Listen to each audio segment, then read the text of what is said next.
4 राज्यों में से 3 राज्यों में बीजेपी के प्रचंड जीत पर भाजपा कार्यकर्ताओं में जश्न का माहौल है। राजस्थान, मध्य प्रदेश और छत्तीसगढ़ में जीत के बाद एनडीए में जबरदस्त उत्साह दिख रहा है। वहीं चिराग पासवान ने सोशल मीडिया एक्स ट्वीट पर एक वीडियो जारी कर कहा है कि 3 राज्यों में भाजपा की जीत पर ढेर सारी बधाई एवं शुभकामनाएं।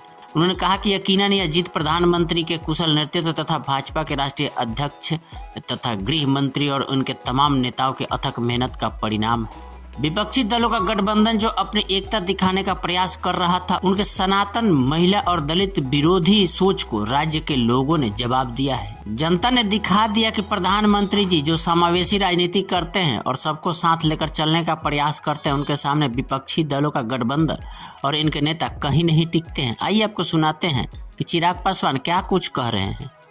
आज है विभिन्न राज्यों के चुनाव परिणामों में भारतीय जनता पार्टी को मिली प्रचंड जीत पर मेरी तरफ से, लोक जनशक्ति पार्टी रामविलास की तरफ से हमारे प्रधानमंत्री आदरणीय नरेंद्र मोदी जी को ढेर सारी बधाई, ढेर सारी शुभकामनाएं।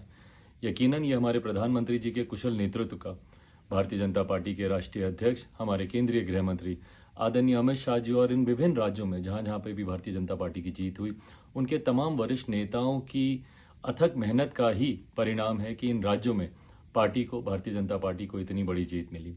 साथ ही में जो विपक्षी दलों का गठबंधन जो अपनी एकता दिखाने का प्रयास कर रहा था, उनकी दलित विरोधी सोच, उनकी महिला विरोधी सोच और उनकी सनातन विरोधी सोच को भी कहीं ना कहीं इन राज्यों की जनता ने जवाब देने का काम किया। इन राज्यों के तमाम नेता जो इस बात का सपना देख रहे थे कि सनातन विरोध पे वो खामोश रह जाएंगे, दलित विरोधी बातें जो उनके गठबंधन के तमाम नेता आए दिन करते रहते हैं, उन पर उनकी खामोशी का शायद जनता जवाब नहीं देगी। ये तमाम राज्यों के परिणामों ने दिखा दिया कि हमारे प्रधानमंत्री आदरणीय नरेंद्र मोदी जी जो एक समावेशी राजनीति करते हैं और सबको साथ लेकर चलने का प्रयास करते हैं, उनके सामने कम से कम ये विपक्षी दलों का गठबंधन या विपक्षी दलों के नेता कहीं नहीं टिकते। एक बार फिर से मैं भारतीय जनता पार्टी को इस प्रचंड जीत पर ढेर सारी बधाई और शुभकामनाएं देता हूं।